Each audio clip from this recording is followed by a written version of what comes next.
Many are left wondering what happened. The Democrats are dumbfounded. They had the media in their pockets, had colluded against Bernie Sanders to secure Hillary the primaries, had also colluded with the Clinton campaign, super PACs and the DNC, to create a negative media narrative of Trump supporters by inciting violence and riots at Trump rallies. They had voting machines switching votes from Trump to Clinton and even had Madonna offering BJs to Clinton voters, so how the hell could they lose? What? I'm not shocked at all, Tim. Tim, I haven't even been into makeup yet, Tim. I'm not shocked at all. I've been saying this for fucking months. Nearly a year. The moment you think he can't do it is the moment he takes the White House. Of course Trump fucking won. What is everyone so fucking shocked about? Jesus, the media, the political elite, the pollsters, the markets, you, a jaw on the floor. How can everyone be so fucking stupid? Hillary Clinton.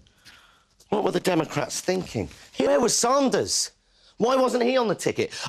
I have no doubt in my mind that Sanders would have beaten Trump hands down. But instead, they chose Clinton, a candidate who's been cozying up to the banks and dry-humping corporations for years, who is on record telling her corporate friends that you should have a public and a private persona. In other words, don't tell the truth to the plebs or you won't be able to rip them off. She'll do. That was the feeling. What did they think was going to happen? People keep saying to me, how did this happen? They're dumbfounded. But it's so simple. The left did this. This is my fault, people like me. When are we going to learn? The left have given up putting any argument across at all, to the point where Clinton is considered left, liberal. And yet my friends are on Facebook saying, I'm with her. I'm fucking not.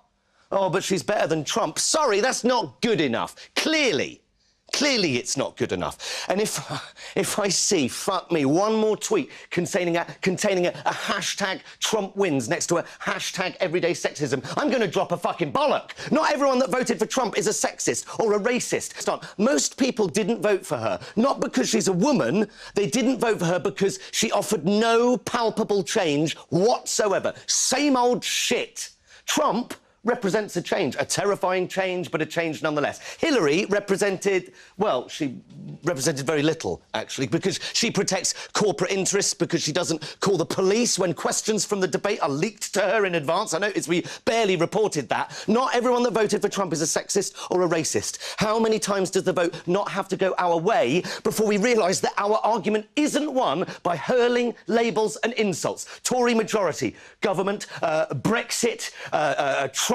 What next? When will we learn that the key is discussion? If you are unwilling to discuss, then you are creating the conditions in which Donald Trump and people like him can thrive. But instead of persuading people to vote, she just courted celebrity endorsements and then lost. What's going on? It's almost as if the political acumen of Beyonce and Jay-Z count for nothing. And then she loses it and loses the election, and she locks herself in her hotel because she's too upset, or because it had never occurred to them to even write a concession speech. Either way, grow up. I have no sympathy for her whatsoever. Be a better candidate. The left is responsible for this result, because the left have now decided that any other opinion, any other way of looking at the world is unacceptable. We don't debate anymore because the left won the cultural war. So if you're on the right, you're a freak. You're evil, you're racist, you're stupid, you are a basket of deplorables. How do you think people are going to vote if you talk to them like that? When has anyone ever been persuaded by being insulted or labelled? So now, if you're on the right or even against the prevailing view, you are attacked for raising your opinion. That's why people wait until they're in the voting booth. No one's watching anymore. There's no blame or shame or anything, and you can finally say what you really think, and that is a powerful thing. The Tories in charge, Brexit, and now Trump. And all the polls were wrong, all of them, because when asked, people can't admit what they think. They can't admit what they think. They're not allowed to. The left don't allow them to. We have made people unable to articulate their position for fear of being shut down. They're embarrassed to say it. Every time someone on the left has said, you mustn't say that, they are contributing to this culture. It's time to stop moaning. It's time to stop crying over spilt fucking Brexit. It's time to stop ignoring your opponents, or worse, trying to silence them. It's time to stop banning people from speaking in universities. It's time to stop thinking that reposting an article on your Facebook feed is political engagement, that banning a gymnast from doing what he's good at because he insulted someone's religion somehow achieved something. And sorry, when did the Gymnast Association start thinking it was appropriate to start enforcing blasphemy laws? It's time to realise that reading The Guardian doesn't make you a liberal, that retweeting Greenpeace doesn't lower your carbon footprint. And if my mansplaining is triggering you, you can either fuck off to your safe space or you can engage and debate me and tell me what I'm getting wrong. Because Trump just won the White House. Being offended doesn't work anymore. Throwing insults doesn't work anymore. The only thing that works is fucking bothering, doing something. And all you have to do is engage in the debate. Talk to people who think differently to you and persuade them of your argument. It's so easy, and the left have lost the art. Stop thinking that everyone who disagrees with you is evil or racist or sexist or stupid and talk to them. Let me make one thing very, very clear. Trump's victory was not because people flooded the polls in support of a candidate that they adored. Tuesday night was a bold, clear repudiation of the last 8 years of solid crap, plain and simple. But of course, that hasn't stopped every liberal pundit and analyst from blaming Trump's victory on Americans' supposed hatred of black people and women for the past 36 hours straight. Over at CNN, a very terrified Van Jones blamed the whole thing on a racist white lash against a black president. This was a white lash.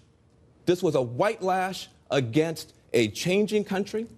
It was a white lash against a black president in part.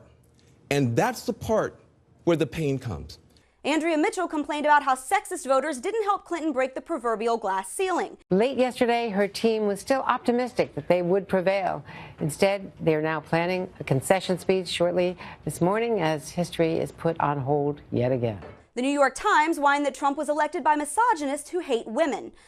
Yeah, because 30% of Hispanics, 13% of black men, and 45% of white, college-educated women voted for Trump because they hate Barack Obama's skin color and Hillary Clinton's anatomy. Because there is no other possible reason why anybody would have voted against the liberal line. It must be racism. It's always racism. Here's the deal. Since some people cannot get through their thick skulls, let me clear it up. This did not happen because Americans are sexist, racist bigots. Just maybe they were ticked off because nearly 2 million illegal aliens, not law-abiding immigrants, illegal aliens, came into this country unlawfully in the past 5 years alone. Maybe it's because a criminal alien can shoot an American citizen dead in broad daylight because of a sanctuary city policy that protected him over her, and our president doesn't seem to think that this is a problem. Maybe it's because Americans got a disastrous healthcare deal rammed down their throats and the whole thing is now falling apart. Thousands of people have lost healthcare plans that they already had, only to have them replaced with new healthcare plans that they didn't want, that their doctor didn't take, giving them coverage they didn't need at a price they couldn't afford. Maybe people are sick of being called homophobic, transphobic, xenophobic, racist, sexist, and patriarchal whenever they happen to disagree with some special snowflake who can't stand to have his feelings hurt. Maybe people got tired of watching America send millions in taxpayer funding to fight climate change while folks back in coal country lose their homes because they can no longer pay their mortgage. Maybe people want to keep their guns and stop killing babies. Maybe it's because we added another $10 trillion to the national debt and more than 13 million people to the food stamp program. Maybe people are sick of endless terror attacks and riots in the streets whenever Black Lives Matter gets pissed off about something. And maybe it's because people just didn't feel like signing up for another 4 years of the same tired, terrible progressive policies that have already screwed them over 6 ways to Sunday for the past 8 years. You don't have to agree with it and you don't have to like it, but here's the thing. Facts and data, they don't really give a crap about your feelings. And that's your reality check, America. Stay sane out there.